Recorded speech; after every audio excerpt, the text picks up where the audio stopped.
పూరా లోకల్. ఎన్నేళ్ళ నుంచి ఉంటున్నారు ఇక్కడ? మేము ఇక్కడే పుట్టి ఇక్కడే పెరిగినాం అమ్మ. ఇక్కడే. కానీ సొంతం ఇల్లు లేదమ్మా. లేదు. ఇప్పుడు బతుకమ్మ పండుగ చేసుకొని చేసుకుంటున్నారు. మేము బాగానే చేసుకుంటాము. ఎవరి కోసమో మేము వాసవాడం. మేము కష్టం చేసుకుంటాం. నేను ఇండ్లల్లో పని చేస్తారా, ఇండ్లల్లో పని చేసుకుంటా. ఇల్లు మా కొడుకు దగ్గర కూడా నేను ఉండను. మాకు ఇల్లు కూడా లేదు, కిరాయి ఇంట్లోనే ఉంటాను నేను. అవును, బతుకమ్మ చీరలు వచ్చాయా మరి? రాలేదమ్మా, చీరలు రాలే. రాలా. ఇంకా అప్పుడు కేసీఆర్ ఉన్నప్పుడన్నా వచ్చినాయి, కానీ ఇప్పుడైతే అసలేం రాలేదు.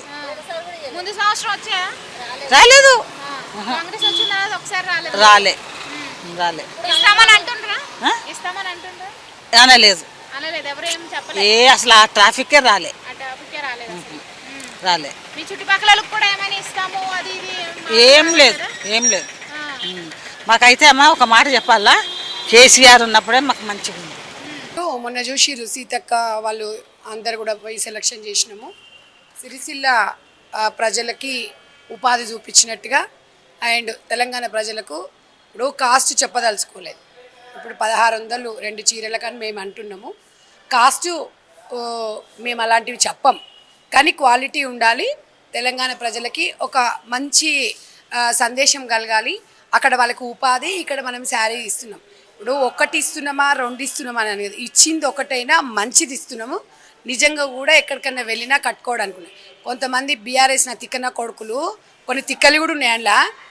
ఈ చీర రేవంత్ అన్నని భార్యను కట్టుకోమనండి, ఈ చీరను బట్టి అన్న భార్యను కట్టుకోమనండి, ఈ చీర ఏమన్నా సిగ్గులేని వాళ్ళ మీకు సిగ్గులు శరాలు ఉన్నాయా? పోయినసారి మీకు కేసీఆర్ ఏమన్నా కేసీఆర్ పెళ్ళం కట్టుకుందా, కవిత కట్టుకుందా, హరీష్ రావు పెళ్ళం కట్టుకుందా?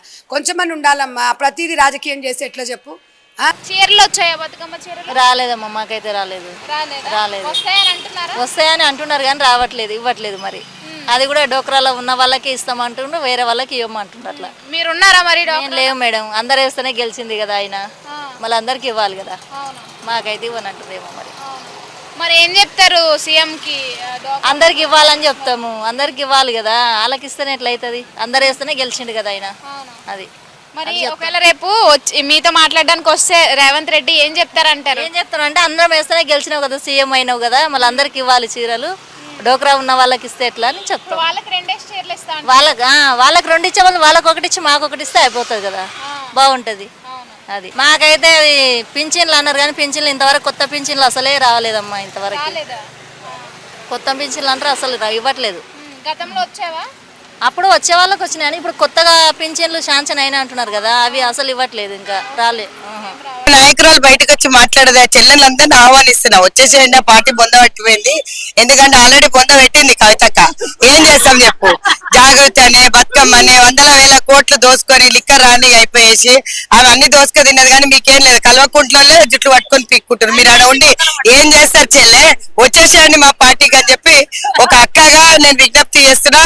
మంచిగా 6 గ్యారంటీలు, బస్ ఫ్రీ పథకము, అదే విధంగా మీకు 200 యూనిట్ల కరెంటే గాని, సన్నబియ్య పథకమే గాని, 500 సిలిండర్ గాని బ్రహ్మాండంగా ఇస్తాం. 10 ఏళ్లలో రంగ కడుపు నిండా అన్నం పెట్టే పార్టీ అంటే కాంగ్రెస్ పార్టీ.